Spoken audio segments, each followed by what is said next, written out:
My daughters made fun of me for being a plumber, saying all I do is stick my hands in people's garbage, so I did this. At 42, I'm a plumber who has worked tirelessly for the last 12 years to support my family. I fix toilets, a job that's not glamorous but it pays the bills. I discovered in my 20s that I was infertile, which was a hard blow, though I accepted it quickly. Over time, my financial situation improved, and I started my own business. It wasn't anything fancy, just me, my van with a giant toilet on the roof, the best advertising strategy one ever had, and a growing client base. It was during this time that I met Amber, 39, at a friend's barbecue. She was a single, very attractive mother of 7-year-old twin girls, Mia and Chloe. Back then, the little ones, with their blonde hair and dazzling blue eyes, were Amber's treasure. Her story wasn't easy. The girl's biological father, an irresponsible man, abandoned Amber with just a text message when she announced her pregnancy, leaving the single mother with nothing. Amber worked as a waitress in 2 restaurants and lived in a small, one-room apartment where she slept on the sofa so her daughters could have the bedroom. During our 3rd date, Amber told me her whole story, and at that moment I thought I was facing a true warrior. Without wasting any time, in less than 6 months, I moved into my modest 2-bedroom apartment, which suddenly became small, accommodating 4 people, but we made it work. Although the girls were initially shy with me, little by little, I gained their trust. I used to come home with small toys I found at gas stations or take them to the park on Sundays, allowing Amber to get some rest. Over time, the girls began to see me with affection, and after 2 years of dating, I proposed to Amber and started the process to legally adopt the twins. The adoption, my idea so they could have my last name and we could be an official family, was one of the proudest moments of my life. During those first few years, I worked like crazy, answering emergency calls, working weekends and holidays, always responding to late-night calls for clogged toilets in wealthy people's homes, all with the goal of saving for the down payment on a house in an area with excellent schools, as the girls deserved to have their own rooms, a backyard, and a quality education. Finally, I bought a decent 3-bedroom house in a neighborhood known for its good schools. I converted part of the garage into an office, so I could manage the paperwork after the girls went to bed. Life was busy, but it was good. As the twins grew, their personalities became more evident. Mia stood out for her artistic talent, always drawing, painting, or creating small clay sculptures, while Chloe became the social queen, constantly bringing new friends home, joining every club at school, and organizing sleepovers every weekend. I responded to almost all their requests. Art classes for Mia, new outfits for Chloe, school dances, summer camps, etc. By then I was earning enough. I wasn't a millionaire, but I made sure the girls never lacked anything.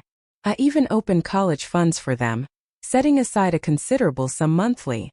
Meanwhile, Amber went back to school and got her nursing degree, contributing to the family finances, although I still covered approximately 80% of the expenses. Today the twins are 17 and at some point they became teenagers with attitudes I barely recognize. The sweet girls who used to run to greet me when I got home from work have been replaced by teenagers who roll their eyes and slam doors. At first, I attributed this behavior to the typical teenage phase. I assumed they would soon get over it. I kept working, paying for their things, and trying to take an interest in their lives, although I often received one-word answers. Mia dreamed of attending a prestigious art school in New York, the cost of which exceeded the value of the first house I bought. Chloe aspired to travel to Europe with her friends after graduation. Although we tried to work it out, the idea of those additional expenses added to college tuition made me sweat. Maybe I was too lenient or I should have imposed more limits, but my intention was always to be the father I never had. I grew up with an alcoholic father who could barely keep the lights on, wearing second-hand clothes and eating generic cereal with water, because milk was an almost unattainable luxury. I just wanted the best for my daughters. For a while I convinced myself that I was doing well. The girls got good grades, had nice friends, and never got into trouble. I thought their attitude was just part of being teenagers. However, one day I clearly understood how they really felt about me. That day began after a long workday. A wealthy client had called me at 2 a.m. because of a clogged toilet in his luxurious vacation home, and although it was annoying, I accepted the situation for the $100 he offered. Added to this, at 3:30 p.m. when I arrived home, the time when I was usually immersed in repairs, I knew the girls were already home from school and Amber was still working. I parked the van in the driveway, and as I grabbed my toolbox, I heard voices coming from the kitchen through the window. As I approached, I clearly heard the girls, and suddenly my name was mentioned. Mia's voice, full of contempt, said, "Dad's job is so ridiculous." She went on to say that Emma's father was a cardiologist and Becca's was a prominent lawyer, while I, their dad, spent my time in other people's pipes. I felt as if I had been punched in the stomach. Plumbing is not a glamorous profession, but it pays the bills even for the expensive art supplies Mia uses, which cost more per ounce than good whiskey. However, Chloe's response was even more painful. "Remember when Dad showed up at the choir concert last year still in his work clothes, smelling like drain cleaner, and with dirt under his nails?" Even Tyler commented, asking if my dad was homeless. And they both laughed. They mocked that despite my exhausting workday, I always made sure to be present at their presentations. I froze, toolbox in hand, as the words continued to pour out. Mia continued by pointing out that I tried to win their affection with gifts and attention, as if that could erase the fact that I was not their biological father. Chloe casually added that I was trying to buy their love with material things, reminding them that their mother married me because she was desperate and without resources. Those words, coming from the girls I had adopted and cared for since they were in preschool, hurt me deeply. I adopted those girls for Christ's sake. I supported them with their homework, taught them to ride bikes, endured countless children's movies, and spent tens of thousands of hours listening to Disney songs on repeat. I called them when they cried, cheered them on at every school event, and loved them unconditionally for 12 years. However, nothing seemed to matter since all they valued was that I fixed toilets. "I'm convinced that if Mom had waited, she would have found someone better," Mia commented. "We want someone with a real job who doesn't come home smelling like a sewer," Chloe added, laughing. "At least he pays for everything. I'm making him contribute to next month's beach trip. It costs about $600, and he always agrees." Although they continued talking, I had heard enough. My stomach churned, remembering that after 12 years, in which I believed I was building a family and that these girls loved me, I was just an ATM with a wrench for them, enough to pay the bills but too shameful to deserve respect. With a heavy heart, I silently returned to my van. I sat for about 10 minutes trying to assimilate their words, my hands shaking. I wanted to drive off and never come back, but a man with a family cannot simply run away. I pulled myself together, started the van, and as I usually do when I get home, I honked the horn. I knocked on the door so hard that the girls heard it, and I yelled, "I'm home early." Soon they appeared at the kitchen entrance, smiling innocently. Chloe even gave me a hug, surely already planning how to ask for the money for the beach trip. I managed to keep my composure during the evening, but after they went to bed, I stayed in the garage doing paperwork while actually replaying their words over and over in my head. For 12 years I gave them everything I could, 12 years of exhausting work, crawling under houses, dealing with other people's messes, loving them as if they were my own blood, because in my heart they were. And that's how they saw me, a pathetic, stinky plumber who wasn't their real father. If that's how they perceived me, maybe it was time to stop trying so hard. Maybe they should learn to live without the money and support of the fake dad. That night, I decided to teach them the value of what they had. If they didn't want to see me as a father, I would stop behaving like one. Their comfortable life was about to change radically, as that pathetic plumber was announcing the closure of his services. The next morning, I woke up with a clarity I hadn't experienced in years. No more Mr. Nice Dad. No more endless help. No killing myself to impress teenagers who mocked me. The first step was to go to the bank. After 20 minutes of paperwork, I opened an account in my name and without hesitation, transferred exactly half of our savings to it. I called my manager and asked him to redirect my checks. 75% to the new account and only 25% to the joint account, just enough to cover my share of the mortgage, utilities, and basic groceries, leaving nothing for those ungrateful girls. Thus, Dad's bank came under new management with much stricter rules. On my way home, I stopped at the supermarket. I said goodbye to the special organic milk that Mia claimed was the only one that didn't cause her skin breakouts. I forgot the exclusive gluten-free crackers that Chloe needed, despite not having any real intolerance, and I greeted the generic store-brand cereal and single-ply toilet paper so cheap it seemed like a form of poetic justice, forcing them to now make do with the basics. When I arrived, my princesses were sprawled in the living room, engrossed in their phones. Mia barely looked up and said a casual hey, as if I were the pizza delivery guy. I went to the kitchen to unload the groceries. As expected, Chloe approached, alerted by the sound of possible snacks. Rummaging through a bag, she reacted as if I had brought radioactive waste instead of cereal. What is this? Where are the Nutri-Cheeries? She asked, holding the generic cereal as if it were a corpse. That's what I bought, I explained, even though we always used to get the name brand. This cereal tastes like cardboard. Buy the one I want with your own money, I told her. Her incredulous look spoke for itself, and she stormed off, furious. Poor thing, now she would have to settle for generic cereal. Someone even called social services, and that was just the beginning. Over the next week, I methodically dismantled every privilege they took for granted. The water heater started making that characteristic noise that indicated the heating element was working. Well, under other circumstances I would have fixed it right away, but this time I ignored it. 3 days later, the water was barely lukewarm. Mia was the first to protest. Dad, the shower is freezing. Can you fix it? I didn't answer, without looking up from the newspaper. Call a plumber. But you're the plumber, she retorted. Professional services come at a cost, I calmly replied. I left her confused, unable to respond. When a mandatory school trip was organized, I issued checks for exactly half the amount, $25, noting Dad's contribution in the memo.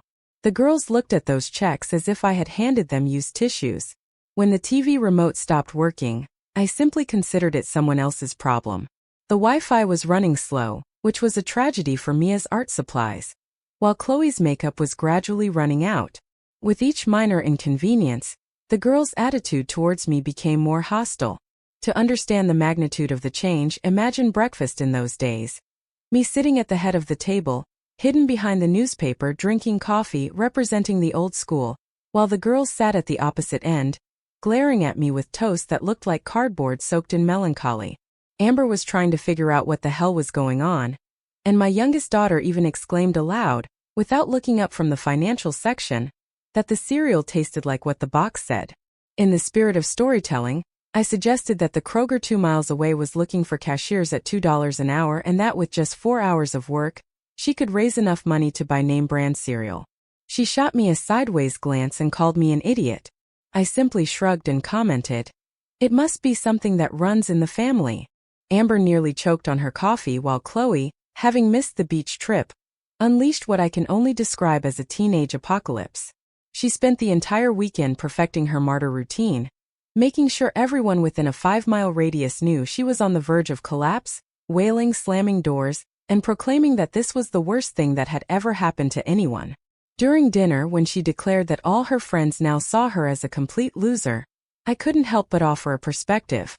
I compared the situation to breaking an arm in 3rd grade, or that time she had pneumonia and was in the hospital for a week, or even when Mr. Whiskers the guinea pig passed away and she dressed in black for a week. She looked at me with such intensity, as if I had suggested she give up oxygen for Lent. The real dramatic outburst occurred when Mia's art teacher called me at work, informing me of an emergency related to some art supplies that were apparently not in her backpack for an important project. In other times, I would have abandoned my paid employment in a hurry, as if my car were on fire, to personally go to the art store and deliver the supplies with a bow on top, perhaps accompanied by a marching band. But I explained to the teacher that I was in the middle of unclogging someone's toilet, and that Mia would have to solve the problem on her own. That afternoon, it wasn't long before Hurricane Mia stormed into the house, threw her backpack on the table, knocking over my perfectly organized bills, and announced that she had gotten a 0 on her project for not responding to a call for help.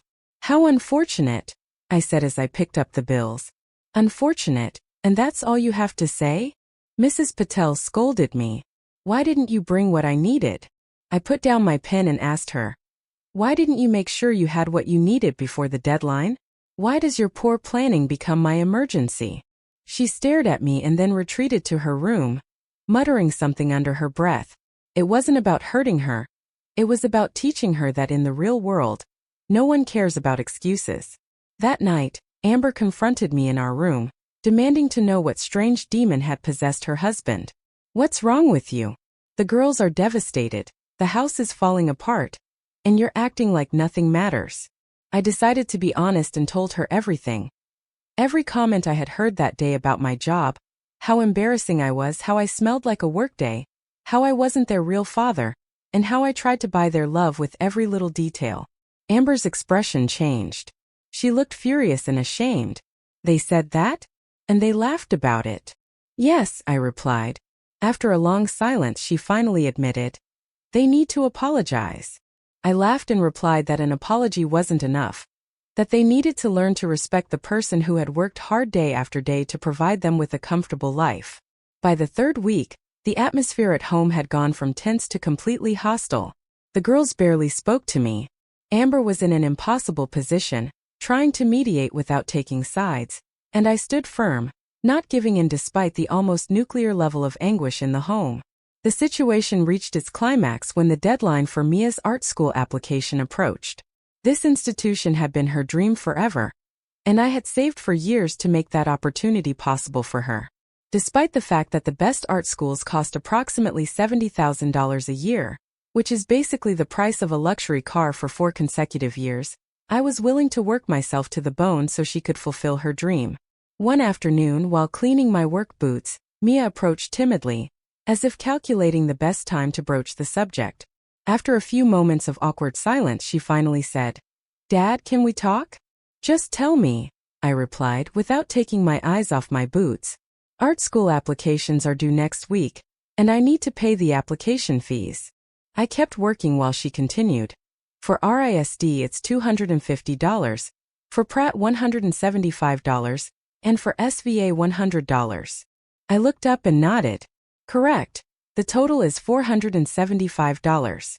Finally, in a trembling voice, she asked, "Could you lend me the money for the application fees?" I looked at her face, and the disbelief was absolute.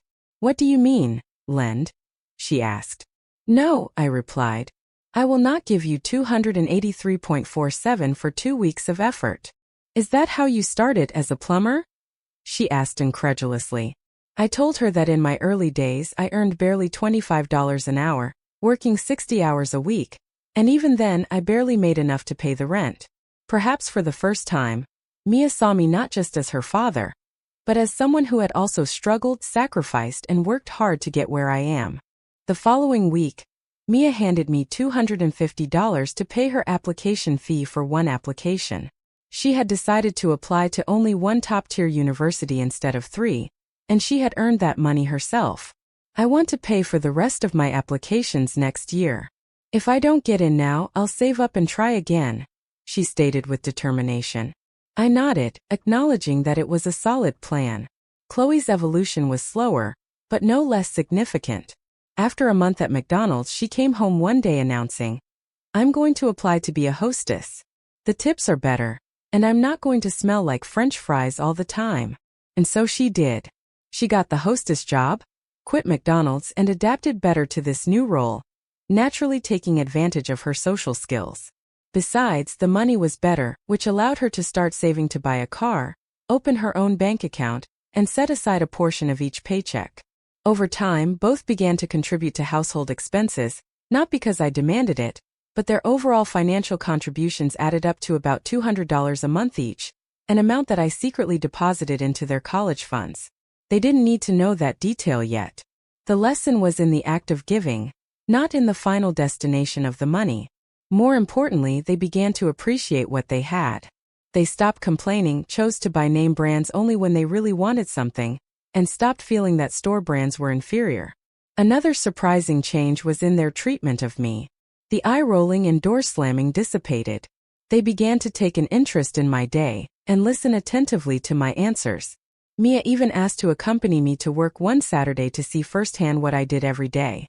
She watched as I installed a water heater in a luxurious mansion, and even helped me move the old appliance, getting her hands dirty.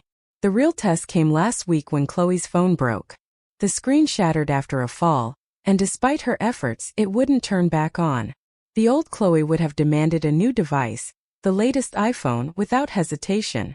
But the new Chloe approached it differently. "Dad, my phone broke. Can you help me find the cheapest option to replace it? I have about $300 saved up." Proud of her maturity, I told her, "Look, There's a repair shop that could fix the screen for much less than buying a new phone. We went together and got a quote of $175 for the repair. She paid with her own savings, waited patiently, and was genuinely grateful when the phone worked again. Small victories that add up. Even Amber, who initially felt caught in the middle between supporting me and protecting her daughters, has changed her mind after seeing the positive effects. They're different, more responsible and thoughtful. You were right, they just needed to understand the value of hard work and money. She told me last night as we were getting ready for bed. I replied, and to stop taking everything for granted. To which she smiled, including in that smile the memory of her father. We've arrived at the present. We're not perfect, but we're moving forward sustainably. Although I've started covering some of their expenses again, both keep their jobs and have learned to budget, save, and think twice before asking for what they want. But they don't really need to. They have developed a work ethic that will stay with them forever. And above all, they have learned to respect me, to respect their mother, to respect themselves, and to value the work of others. They no longer look down on the plumber, the cashier, or the fast food worker, because they have experienced what it's like to be on the other side of the counter. Personally, I'm proud of them, of how they have taken ownership of their mistakes and worked hard to correct them. They are becoming the people I always wanted them to be. Hardworking, responsible, and compassionate. I don't regret how I handled the situation, not for a second. It was difficult, uncomfortable, and almost tore us apart as a family, but in the end it worked. I didn't lose my family and they didn't lose me, and that's what really matters. Update. Recently, while talking to one of Chloe's friends, I heard her defend me against a joke about my profession. The friend said something like, "My dad makes more than yours, but he's stuck in a cubicle all day." It's gratifying to see how, despite the teasing, attitudes have changed. People progress and so do they. FAQ. Yes, I legally adopted the girls when they were 7, so I am their father in every way. Legal, financial, and emotional. No, I don't actually make them pay rent. The $200 they contribute monthly goes directly into their college funds, although they haven't been told yet. Yes, Mia was accepted to RISD. The acceptance letter arrived last week. We're still figuring out how to finance it, but I couldn't be prouder of her. My wife, who works as a nurse at a nonprofit clinic, earns a lower salary than I do. I make approximately 3 times more than her, which is why I have covered most of the expenses.